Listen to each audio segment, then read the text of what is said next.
Salut les amis, salut la famille. Et j'ai le goût de prendre un petit espace puis un petit temps pour parler de la crise qu'on vit avec le coronavirus parce que aujourd'hui on est le 22 mars si je me trompe pas. Non, le 21. Non, le 22. On est bien dimanche le 22. Puis on sait qu'on fait juste commencer à toucher la crise ici. Puis une chose dont c'est facile de se rendre compte, c'est qu'avec la peur vient le jugement. Puis qu'il y a une sorte de jeu de domino du blâme qui est en train de se faire.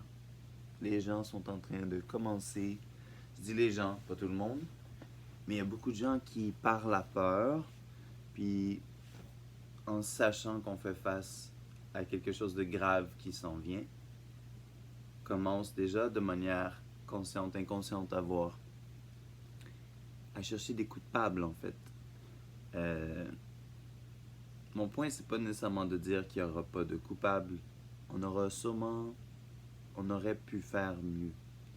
Mais la manière dont on va approcher ces questions-là, la manière dont on va utiliser notre morale pour moraliser la situation, je pense qu'il faut faire vraiment attention à comment on s'engage là-dedans.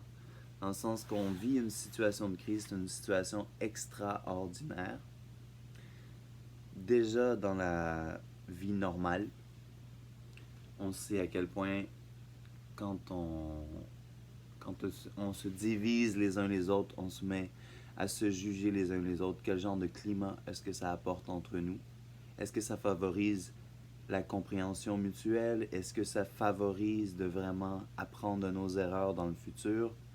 Souvent, en fait, culpabiliser les autres, c'est une manière de se laver les mains, si je peux dire non. Puis, mais justement, de s'en laver les mains, de s'en laver les mains de la responsabilité. Puis j'ai goût de dire un petit mot par rapport aux mesures d'urgence qui ont été mises de l'avant par Emmanuel Macron en France. Ça fait depuis une semaine.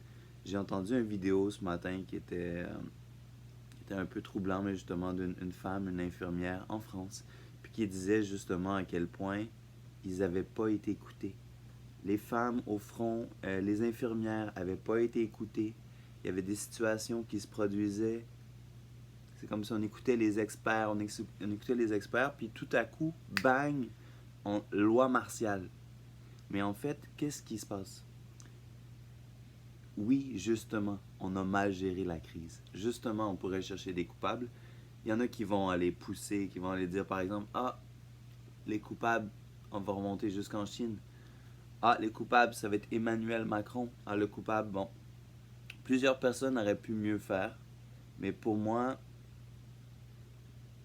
je pense que c'est vraiment pas la meilleure manière d'approcher notre compréhension, puis une compréhension de la crise, puis notre manière d'apprendre dans le futur. Donc c'est un simple message que je voulais amener pour amener votre attention là-dessus. Faire attention à ne pas blâmer les gens autour pour leurs décisions parce que vous ne les comprenez pas. Poser des questions à la place de blâmer. Puis, garder une bonne attitude, c'est sûr. Restez chez vous aussi. Puis en même temps, justement, oui, je vous laisse là-dessus pour aujourd'hui. Je suis curieux de savoir qu'est-ce que vous en pensez. À bientôt.